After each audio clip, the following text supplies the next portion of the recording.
Homework ചെയ്താന്ന് notebook തുറന്നു നോക്കുന്ന ഒരു ടീച്ചർ മാത്രമല്ല ഞങ്ങൾക്ക് ഉണ്ടായിരുന്നത്, ചോറ്റുപാത്രം തുറന്നു നോക്കുന്ന ഒരു ടീച്ചർ ഉണ്ടായിരുന്നു. എല്ലാവരും ഭക്ഷണം കൊണ്ടുപോകുന്ന ഉറപ്പുവരുത്തുന്ന ഒരു ടീച്ചർ, ചൂരൽവടിയായിട്ട് വരുന്ന ഒരു ടീച്ചർ മാത്രമല്ല ഞങ്ങൾക്ക് ഉണ്ടായിരുന്നത്.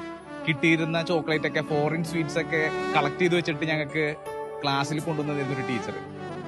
പിന്നെ ഒരു ക്ലാസ് ടീച്ചർ ഉണ്ടായിരുന്നിട്ടാ, ഒരിക്കലും ഞങ്ങളുടെ സ്റ്റുഡൻസ് ഒന്നും വിളിച്ചിട്ടില്ല. എപ്പോഴും എന്റെ പിള്ളേര്, എന്റെ കുട്ടികൾ എന്നൊക്കെ പറഞ്ഞിട്ടുള്ളത്. ഒരു അമ്മയെ പോലെ ഞങ്ങളെ സ്നേഹിച്ച, കരുതൽ നൽകിയ ശരിക്കും ഒരു ടീച്ചർ അമ്മ.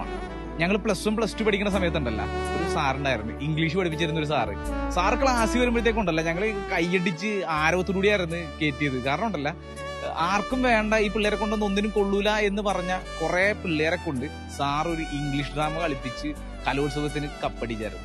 ചില ടീച്ചേഴ്സ് ഇതുപോലെയാണ്, ട്രഷർ ഹണ്ടേഴ്സ് ആണ്. നമ്മുടെ ഉള്ളിലുള്ള കഴിവുകളെയൊക്കെ മനസ്സിലാക്കി അതിനെയൊക്കെ പ്രോത്സാഹിപ്പിച്ച് നിനക്ക് ഇതിന് സാധിക്കും എന്നൊക്കെ പറഞ്ഞ് സ്റ്റേജിലോട്ട് ആദ്യമായിട്ട് നമ്മളെ കയറ്റിയ, സ്വന്തം പൈസ കൊടുത്ത് കളർ പെൻസിലും ബുക്കും ഒക്കെ വാങ്ങിച്ചു തന്ന് നമ്മളെ പ്രോത്സാഹിപ്പിച്ച ടീച്ചർമാര്. എല്ലായിടത്തും ഒരു ടീച്ചർ അല്ലെങ്കിൽ സാർ ഉണ്ടാവും, ഭയങ്കര സീരിയസ് ആയിട്ട് വടിയൊക്കെ പിടിച്ച് നമ്മളെ വഴക്കൊക്കെ പറയണത്. അവരോട് ചിലപ്പോൾ നമുക്ക് ഭയങ്കര ദേഷ്യവുമായിരിക്കും.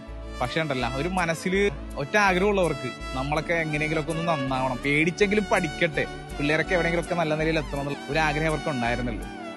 Happy teachers day.